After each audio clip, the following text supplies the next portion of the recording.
Today's podcast includes commentary from a guest speaker. Neither the RIA Compliance Collective nor RIA Compliance Concepts is affiliated with the speaker or the company he or she represents. Whether your advisory firm has 1 or 5 people, compliance will always be an issue. RIA Compliance Concepts is more than just another service provider. We truly care about seeing our clients prosper. That's why we started our podcast, the RIA Compliance Collective, providing up-to-date compliance guidance. We're passionate about doing our job so you can focus on doing your job. We understand regulatory compliance like the back of our hands, from full-service RIA registration to annual compliance reviews and everything in between. We're here to get you there. Good morning, everyone. This is Ivan Barretto from the RIA Compliance Collective. I've got Collin O'Brien with me today. How are you doing, Collin? I'm doing great on my end. On today's podcast, we have a special guest that's going to help us dive into the topic that is going to be discussed more in the coming years, and that's in regards to mobile cybersecurity. If in the past couple of decades, everyone has basically on the planet has some form of mobile device that's prevalent in their hand, whether someone has a smartphone, a tablet, a laptop, and whatnot. So with that being said, a topic that hasn't been discussed prevalent in the news is the cybersecurity issues that may come along with having mobile devices. With that being said, we have a special guest today. Wes Stillman is the Chief Executive Officer of RightSize Solutions.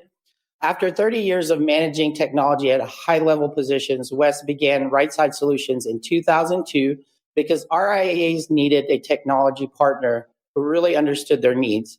More than 13 years later, he remains committed to understanding every nuance of his client's business. Prior to founding RightSize Solutions, Wes's clients include major airlines, broker-dealers, trust companies, healthcare providers, community banks, and other financial institutions. He's held high-level positions at the National Advisor Trust Company, FSB, Comdisco, Midwest Consulting Group, and a technology pioneer in every sense. Wes is regularly quoted as a subject matter expert in industry publications and speaks to small and large groups on topics such as cybersecurity, cloud-based environments, and leveraging technology. Wes, thank you so much for joining us today. Ivan, thank you very much. It's a real privilege to be able to participate today. Thank you. Yeah, and thank you for having us coming on board with the podcast. With that being said, one of the things that the initial question off the bat, we like to try to kind of piggyback off NPR's How I Built This. How did you get the idea to start RightSize? I mean, what was the logic and what was the light bulb moment when you decided, hey, I want to start RightSize Solutions?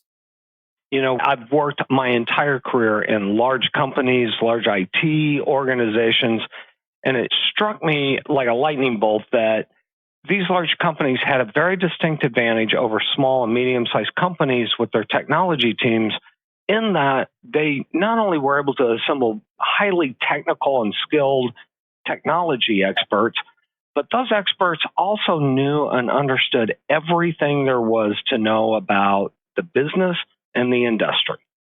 And so when I got the chance to start RightSize Solutions, we decided that the only way that a technology company could really distinguish itself is to focus on an industry. And that is exactly what we did. We started this in 2002 and been focused strictly in the financial service world from the beginning. We have dedicated all of our expertise and understanding in financial services industry, and in particular, the RIA community. So it's given us a real advantage to understand how an RIA works, some of the issues they face on a day-to-day basis, as well as regulatory compliance, not only from just trying to be compliant with state and SEC type regulations, but also just how do I protect my business day to day from a litigation standpoint. So that's really, we took the idea and focused on a regulated industry. That's how we ended up where we are today. That's awesome. That's great to know. So, Wes, as you're well aware, there's pretty much an app for anything nowadays. I mean, it really is that phrase, there's an app for that does apply. Some of the big financial service players have apps like TD Ameritrade has apps on your iPhone to help you manage your practice by using mobile applications and whatnot. With that being said, we're running into certain clients that are interested in trying to get the same kind of edge and hiring an app developer to create a proprietary mobile app to help with their practice. Is that something that you feel that they should be engaging in creating customized apps for their practice, or are there any concerns that you have regarding this? It's a great question. Thank you. I got to hear Chuck Robbins, and a CEO of Cisco, in an interview a few weeks ago, and he made the point that we used to build our business plans first and foremost about how we wanted to deliver service and what that service was going to be, and then backfill that plan with technology to drive efficiency and productivity through that. He made a very distinct point of saying today, technology truly is driving our business plans as opposed to our business plans driving the technology. So today's world has changed. We see that everywhere. I do agree and like the idea of being able to use mobile technology as it equates to convenience, in that it's hitting the devices that all of our clients have in their hands. What better way can we use to get close to them? However, there are some challenges that come with that. Privacy, securing access and communications with those applications. And additionally, I think we need to fully understand how the data that is collected out of those applications we're building today is going to be used. How do we secure that? And most importantly, do we need to have our clients agree to any usage of that data if we intend to use that data in any way, shape, or form? Third parties, we've already seen in the news, are truly need to be understood by the RIA. So as you employ those developers and firms, make sure that you absolutely understand how they're going to collect that information. Are they going to collect it? And how is it going to be used? I think that should be a key concern we have as we develop these apps. That's great advice, and thank you for touching on that. What are some of the biggest challenges that you see today in mobile cybersecurity? The biggest one is us, humans. I think we really are the weakest link. It's both really good, and it can also be used for very evil purposes, right? So the cloud software as a service, really, it's driven the growth of the RIA industry. It's necessary, and we want to use that today. But access to those applications is the key to security. So as we all run around with our phones and our apps, we need to make sure that we're securing the access. For the most part, applications in the cloud, the data is secure when it's in there, but we all know how encryption works, right? You log on, your credentials unlock everything, and off you go. So those credentials we need to protect, and the access. I believe that we see a lot of products today talking about trying to secure that access. So if you have a mobile device, we can see products out there that are telling you today that those devices may not be compliant. They may be at risk for whatever the reason. There's a patch missing, or maybe the firewall isn't turned on. And that's good. That's good information to have. But we believe that simply knowing that something is at risk is not enough. We think a more robust solution to actually prevent the usage of non-compliant devices is what's required to really solve the problem of access and human beings just jumping out there to access those things. That's awesome. I forgot that there's a lot of crossover from regular cybersecurity to mobile security, but they're two opposite things. And I understand the human element being a big risk. So what's the difference between mobile cybersecurity and regular cybersecurity for, like, say, a desktop and that sort of thing? What item should the advisor look at to see the difference with mobile devices compared to the orthodox cybersecurity on your desktop sort of thing. That's perfect. So let's take the desktop environment, the corporate environment first and foremost. It is a corporate environment. They are corporate PCs. There is an ability to build the network and the security and join those devices to your company security policy and easily enforce that because you're in control of the network. The personal devices are mobile devices. Even if it's a company-issued device, you are typically not in control of the network anymore. And that device is truly independent. It's personal. So it's in our hands. We're walking around with it. And that's the key difference. It's not a corporate device that typically I have complete control over. It's designed as a personal device from the ground up, whereas we can take those PCs or Macs or desktop devices and truly control them within the corporate network and within the corporate environment and apply policies to it. We can apply some policies to the personal devices, but that's the challenge that we face as IT folks to enforce those policies. It's convenience. It's in my hand. I'm going to use it. I'm going to access any and all websites. Very difficult for us to stop that on a personal device. Managing it just becomes totally different than it does a corporate device. And that's really where the difference lies, is the control of the network and how much can we actually enforce policies on an individual device. That seems like a big liability for a chief compliance officer out there to make sure that he has all his reps covered and everything. What would be the best practices that... Now for a short break.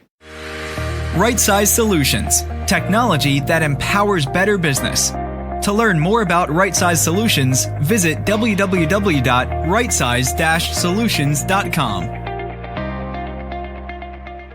And now, back to the podcast. There to make sure that he has all his reps covered and everything. What would be the best practices that an advisor can do to protect themselves, to make sure that every single device that they used is supervised and secured and that their clients are safe with doing business with them? We think that it might be the mission impossible task for a compliance officer to try to do exactly as you described. A better approach is a prevent strategy as opposed to just a reporting strategy. So if my device, for example, I woke up the other morning, I have this practice every morning, I grab my cell phone, try to find my glasses, take a look at my email, see what's going on for the day. Problem is, my phone popped up with this message and it said, sorry, your device is no longer compliant, so you are not going to get email this morning until you make this device compliant. That's a huge difference for the compliance officer to try to worry about what devices are not compliant and who is using a non-compliant device versus utilizing the technology to ensure that someone cannot use a compliant device.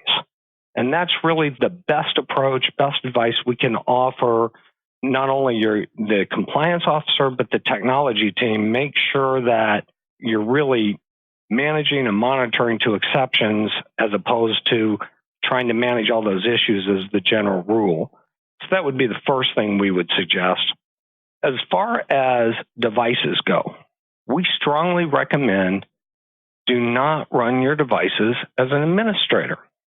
So when you stop and think about it, you buy a new PC, a laptop, any kind of device that you get today, when you first sign into that device, you are an administrator of that device, which means you can install programs, printers, print drivers, scanners, whatever it is you might need to do on that device. That's very convenient. Once that device is set up, though, we recommend setting yourself up as a standard user.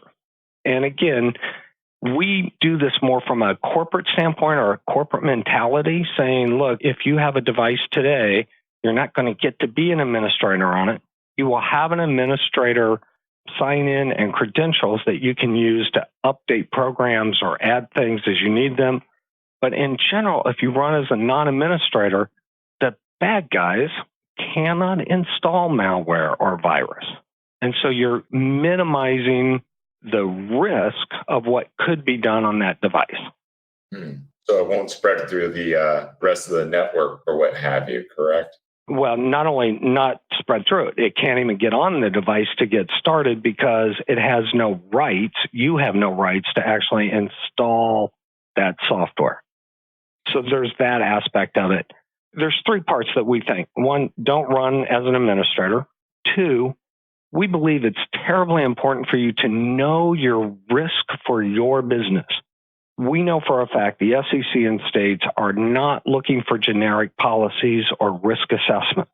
They want to know that you have done a good job of understanding the risk for your business and the way that you operate. Along with that, you need to, once you know those risks, you can then enforce policies through technology that can mitigate those risks. Number three, they are looking for you to understand how are you testing those policies and the enforcement you have in place. We strongly recommend that you use some kind of tabletop exercise to test your ability to respond and recover from an event. Take something in the news, make something up. So-and-so gets a virus or there's a fraud case. Take that as an example. Run it through your policies. Could this even happen to us? What could we do to help mitigate these issues? If you use those tabletop exercises, not only will you be able to build out an incident response plan, but you'll also be able to build out a very robust recovery plan should any of those things happen to you. I think a business continuity plan is a key to any advisor out there nowadays. Absolutely. And cybersecurity is a real threat. And I don't think that what I've seen out there, and you probably agree with me, that people out there see that mobile devices are still a huge risk area that they have to plan for, correct? We agree 100%. They represent a huge risk in terms of just the simple fact that we're all using them today, both employees as well as in clients. We're seeing these hacks coming from both sides of the fence, in clients of RIAs as well as employees of RIAs being hacked. And a lot of it is that we're all using corporate email or email of some sort on these devices to communicate, and it's just a big hole in security. And as far as using apps go, should there be a due diligence on any vendor that an advisor might use to have their reps use an app on their phone for their clients? Absolutely. We believe that, first of all, every RIA should be doing due diligence, not only on folks like RightSize, your IT vendors, but literally every vendor that you are using. Understand what they're doing, understand what their third-party affiliations are and what those third parties are doing and where your data is and who may have access to that data. And we believe all that goes into part of that risk assessment. Who are you using? How are you monitoring that? And how often should you really be looking at that and updating it? There's a lot of changes going on out there today. The individual apps, I will add, there is plenty of technology out there to control apps. And again, my background is that large enterprise mentality. And so bringing that to smaller and medium-sized businesses like RIAs, we're able to actually manage and control what apps, say, a rep or an end advisor can actually use on those devices. And so you can do that through the policies and the enforceable policies that you have out there today, which will help mitigate some of the issues that not only the apps bring, but just simple browsing out there on the internet. That's pretty interesting. You place some of these controls in, then you wouldn't have an event and the need for my wish for my superpower, which would be go back in time or go forward in time. So we're kind of on the nerdy side here at RIA Compliance Concepts. So what would be, Wes, your superpower and why? Well, first of all, not all superheroes wear capes. I think our team, by and large, are like the Avengers today, the entire team. They all have special set of superpowers that help protect our clients But if I could choose to be, a superpower, I would pick Superman only because it would give me the ability to hit a golf ball a mile down the road straight as an arrow.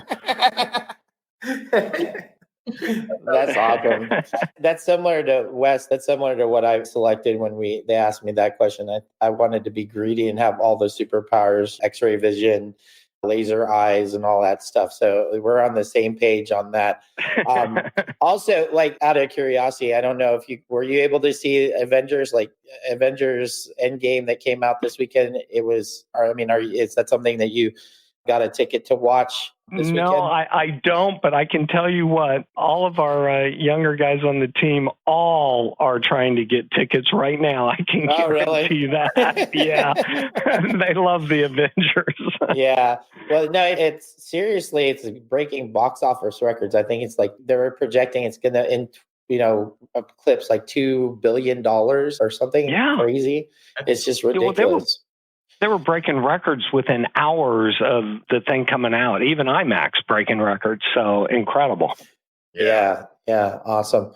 Well, Wes, about to wrap up, but thank you so much for taking time to take part in our podcast. We really enjoyed having you. Basically, what we're going to do is we're going to have the show notes in our podcast with reference to Wes's bio and his company's information and contact information. And if you're interested in learning more about our services, that's how you can get access to that. With that being said, I'd like to thank our listening audience for taking the time to listen to our podcast this morning, and hope all is well and have a great weekend. And just remember, we're here to get you there. Thank you for listening to the RIA Compliance Collective. Your support is greatly appreciated.